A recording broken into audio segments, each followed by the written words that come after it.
Get yourself an old IBC tank, an international bulk container. You can find these used IBCs, these pallet-based 1,000-liter plastic shipping containers, literally all over the world. Take a 3-inch hole saw and drill 3 holes in the top of the tank as shown.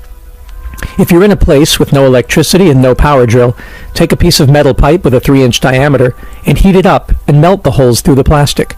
We did this in the Dominican Republic with a 3-inch metal sink strainer. 3 inches is 76 millimeters for those of you doing metric. This is the diameter of the outer flange of the 2-inch uniseals we use. Next, get yourself 3 2-inch uniseals, grease them up with plumber's silicone, and pop them into the holes. Next, cut 3 pieces of 2-inch or 50 millimeter sewer pipe to a length of 1.5 meters. Designate one of the pipes as the feeding pipe, and cut the bottom at a 45-degree angle, so that the food waste you put in can slide out easily into the bottom of the tank. This gives the pipe a pointy end. Sand any rough edges and soap up the pipe and the inner ring of the uniseal, and firmly push the pipe through the uniseal, twisting as you go, until it reaches the bottom of the tank and stops. Designate the second of your 3 pipes as the gas outlet pipe, and cut a hole so that it will be just below the top of the digester when inserted through the second uniseal and pushed to the bottom. Yes, you'll have to measure this one, as the heights of your IBC can vary. You can do this by putting the pipe in the hole before you put the uniseal in and making a mark with a permanent marker about 2 centimeters below the place where the top of the tank touches the pipe. Make sure you sand the edges of this hole smooth and flush so it doesn't cut or get stuck on the uniseal on the way down. Then push the gas outlet pipe into the tank through the uniseal. We like to put the feeding pipe and the gas outlet pipe on the same side of the digester, as we find that this is where most of the food settles and most of the gas rises and collects. Designate the third of your 2-inch pipes, the slurry or effluent pipe, where the rich organic liquid fertilizer or compost tea will exit. We cut a hole in this last pipe. Make sure you also sand the edges of this hole smooth and flush so it doesn't cut or get stuck in the uniseal on the way down, so that when it's pushed down to the bottom through the uniseal, the hole will be somewhere near the middle of the tank.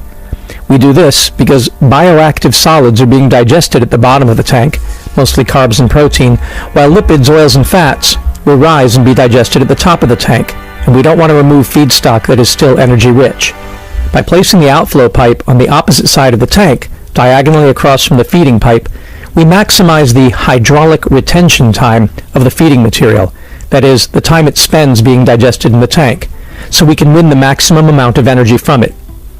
Since our digesters are a kind of plug-flow digester design, the food we push in one side of the tank is slowly shoved to the other side of the tank when new material is added. But the fertilizer we force out with each feeding has had the best opportunity to get digested.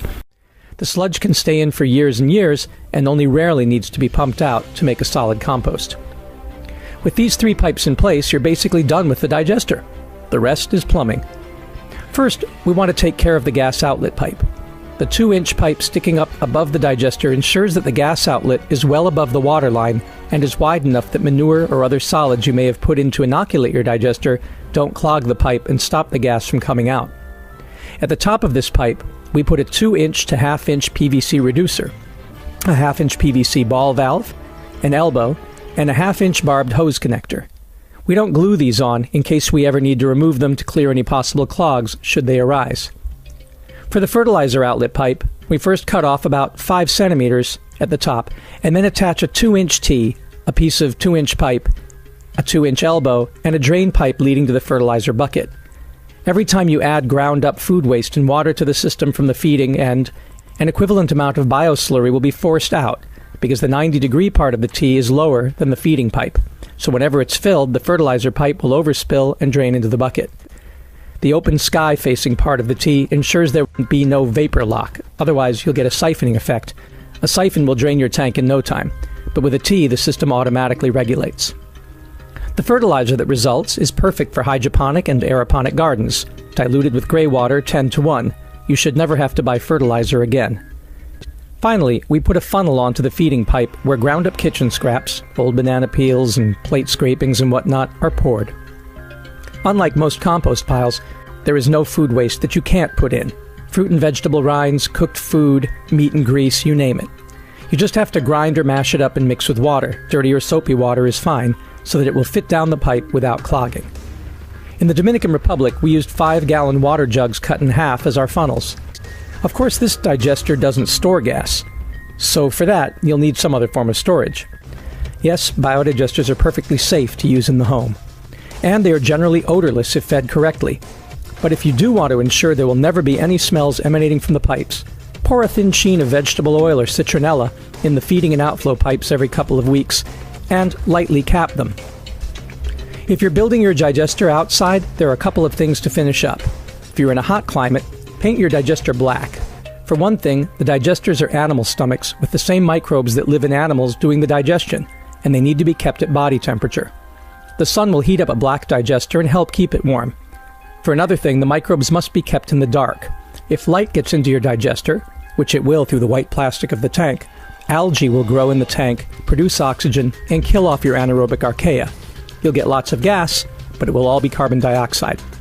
So the tank should be opaque. If you're building your Solar Cities digester outside in a cold climate, you need to insulate it. We've found that cheap styrofoam and stretch wrap can work okay if you put enough layers, but you're best off if you can get the thing foam sprayed.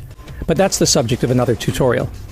We hope you will join the Solar Cities evolution to make the benefits of biogas affordable and simple for everyone.